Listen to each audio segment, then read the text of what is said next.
So how cool is that you grew up watching Iron Chef? Oh, yeah. And you got to be on the show. I mean, that was kind of like drop the mic and just get out. What do I do now? Right? Yeah. What do you do with your hands? Seriously.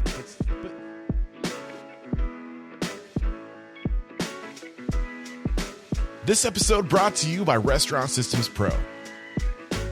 With excitement, allow me to introduce to you today's guest, chef, owner of Acre and Bow Arrow, Chef David Bancroft. My man David, are you feeling unstoppable today? Immovable. Immovable. I love it, man. First time someone has been immovable. Great way to get this thing started. But let's get that success quote, get that motivational, inspirational ball rolling. What do you have for us?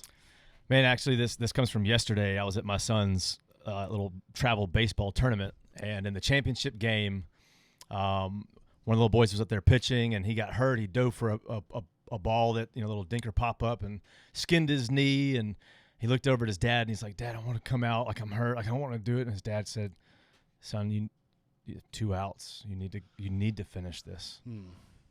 You got to." And so the little boy got up there, and he literally struck the last kid out on a beautiful curveball. And his dad walked out. This was literally yesterday. And his dad walked out and said, "You just threw a no-hitter to an 11-year-old kid." He didn't realize it at the time. Nobody was even talking about it. I didn't even know. And he's like, "You just threw a no-hitter." So my quote is, many of life's failures are people that did not realize how close they were to success when they gave up. And that's Thomas Edison. It was just like cowboy culture and then Mexican culture right there being so close to the border. Texas barbecue. Beef barbecue everywhere, beef ribs, brisket. And so, 13, 14, I started cooking burgers and making my own patties and grilling out. And then I started doing ribs at 14, 15, started throwing briskets on 15, 16. My parents were like, "What? Why is he watching Food Network in there? He's watching Iron Chef Japan and subtitles." But also, how cool is that you grew up watching Iron Chef? Oh, yeah. And you got to be on the show. That was kind of like drop the mic and just get out. What do I do now? Right? Yeah. What do you do with your hands? One of the things that got me really excited about getting you on the show is this idea that you aren't traditionally trained. And I think that it's important for people to know that you don't need to go. You can be successful in this industry without burying yourself in debt, right? Yeah. But what was it about you and your approach that you think helped you with very minimal experience become successful in the restaurant industry? Honestly, I just loved to eat.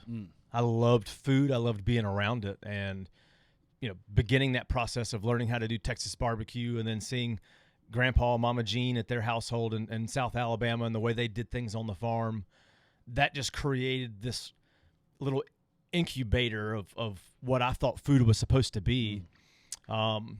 When I wanted deer jerky, I went and learned how to hunt. Had my friends in Texas took me on my first deer hunt. And all of a sudden, now I'm a hunter. Not because I want to go have trophy sheds everywhere and mounts, but because I love deer jerky.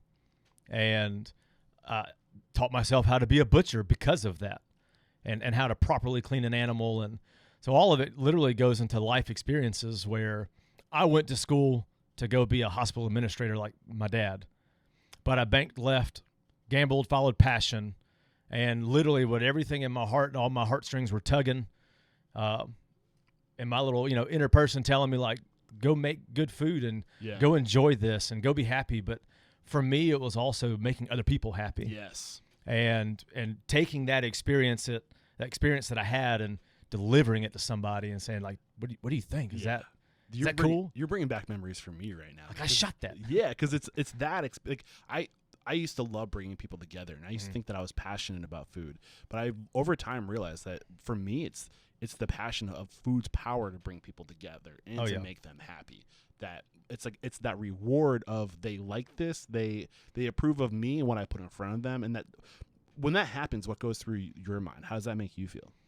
There was a point in my career where I worried more about do they like it?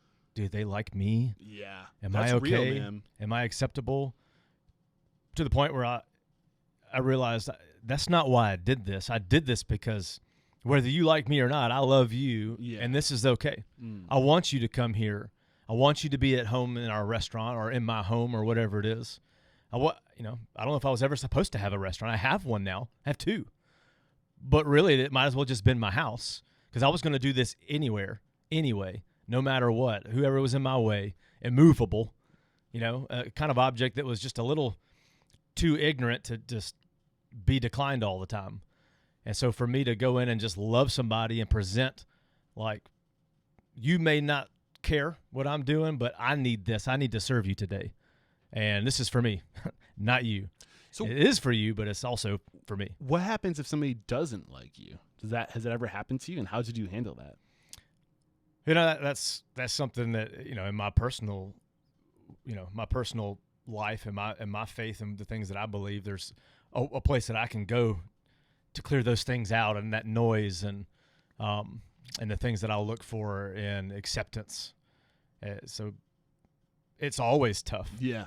And I love to say that I can just roll it off my sleeves and it doesn't matter. But yeah, it always hurts. Yeah. Well, I think the secret to that, I think the reason why I'm bringing this up, because I think that not everybody, but a majority of the people that are in this industry, what drives us is being liked, getting that reward, that instant gratification of you approve of me, you approve of my food, I'm making you happy. And if I'm making you happy, I'm happy. And I think it's important to understand what you just said. If you don't like me, it doesn't matter because I still love you. Yeah. And I'm still going to, and like having that mindset of like, you don't need to love me. Because I think people, they get their ego. So, it's so important to them to be liked by people that it can get them in trouble. Yeah. Do you agree or disagree with that? Yeah. I mean, I wholeheartedly agree. Yeah.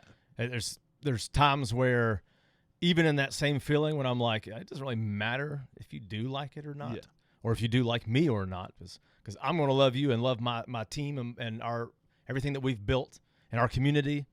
And the good thing is I don't really have to have you in the restaurant. So I can ask you I can go love you from over there. So you go over there. I still love you, and it's okay. Yeah. Like, but just go over there. Don't come here and make that happen. So I can protect my staff, and I can protect our family and protect our community from those things the best of my ability. But, but especially online, like people write reviews and like we take it personally because it's not just the restaurant, but it's me. It's what I created.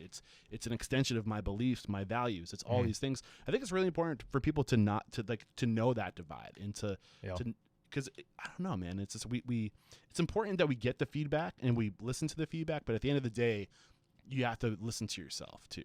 100%.